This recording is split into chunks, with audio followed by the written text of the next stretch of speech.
أعوذ بالله من الشيطان الرجيم. بسم الله الرحمن الرحيم. يا أيها المزمل قم الليل إلا قليلا نصفه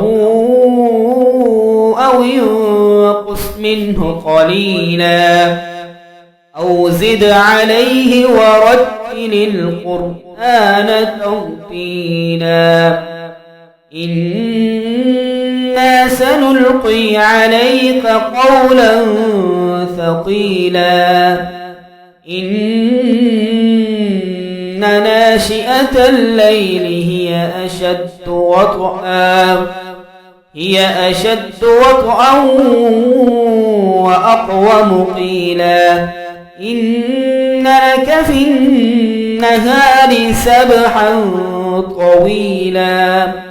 واذكر اسم ربك وتبتل إليه تبتيلا رب المشرق والمغرب لا إله إلا هو فاتخذه وكيلا واصبر على ما يقولون واهجرهم هجرا جميلا وذرني والمكذبين أولي النعمة ومهلهم قليلا إن لدينا أنكالا وجحيما وطعاما ذا غصة وعذابا أليما يوم ترجف الأرض والجبال وكانت الجبال كثيبا مهيلا إنا أرسلنا إليكم رسولا شاهدا عليكم كما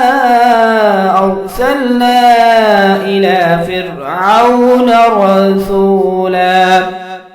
فعصى فرعون الرسول فأخذناه أخذا وبيلا فكيف تتقون إن كفرتم يوما يجعل الولدان شيبا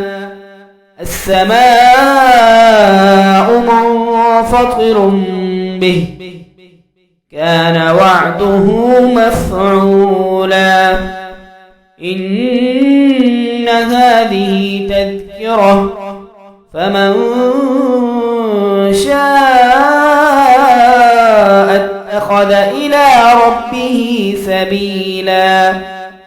إن ربك يعلم أنك تقوم أدنى من ثلثي الليل ونصفه وثلثه وطائفة من الذين معك والله يقدر الليل والنهار علم أن لن تحصوه فتاب عليكم فاقرؤوا ما تيسر من القرآن علم أن سيكون منكم مرضى وآخرون يضربون في الأرض يبتغون من فضل الله وآخرون يقاتلون في سبيل الله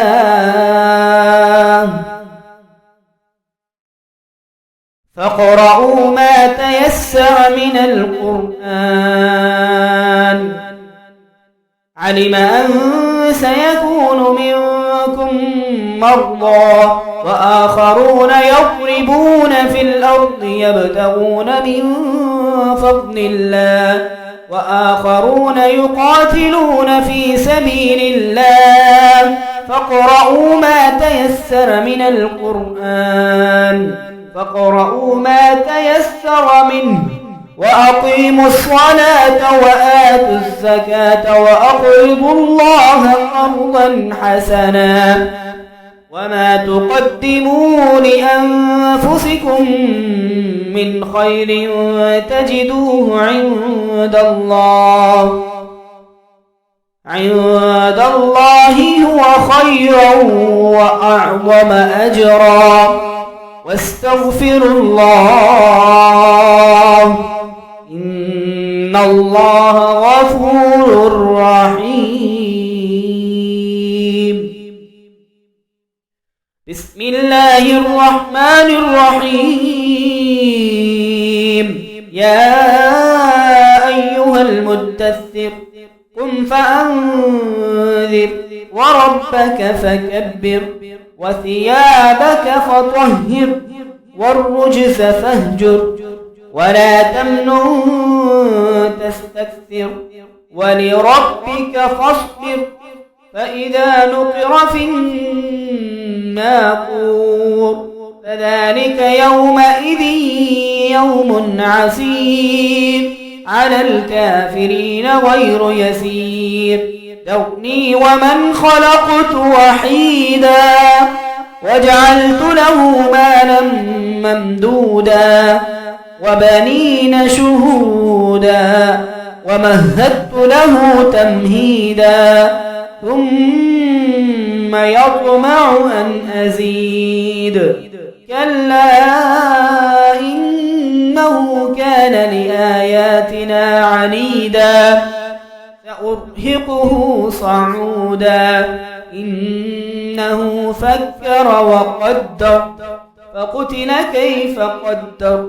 ثم قتل كيف قدر ثم نظر ثم عبس وبسر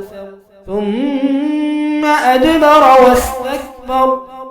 فقال إن هذا إلا سحر يؤثر إن هذا إلا قول البشر سأصليه سقر وما أدراك ما سقر لا تبقي ولا تذر لواحة للبشر عليها 19 وما جعلنا أصحاب النار إلا ملائكة وما جعلنا عدتهم إلا فتنة للذين كفروا ليستيقن الذين أوتوا الكتاب ويزداد الذين آمنوا إيمانا ولا يرتاب الذين أوتوا الكتاب والمؤمنون وليقول الذين في قلوبهم مرض والكافرون ماذا أراد الله بهذا مثلا كذلك يضل الله من يشاء ويهدي من يشاء وما يعلم جنود ربك إلا هو وما هي إلا ذكرى للبشر كلا والقمر والليل إذ أدبر والصبح إذا أسفر إنها لإحدى الكبر نذيرا للبشر لمن شاء منكم أن يتقدم أو يتأخر كل نفس بما كسبت رهينة إلا أصحاب اليمين في جنات يتساءلون عن المجرمين ما سلككم في سقر قالوا لم نك من المصلين ولم نك نطعم المسكين وكنا نخوض مع الخائضين وكنا نكذب بيوم الدين حتى أتانا اليقين فما تنفعهم شفاعة الشافعين فما لهم عن التذكرة معرضين كأنهم حمر مستنفرة فرت من قسورة بل يريد كل امرئ منهم أن يؤتى صحفا منشرة كلا بل لا يخافون الآخرة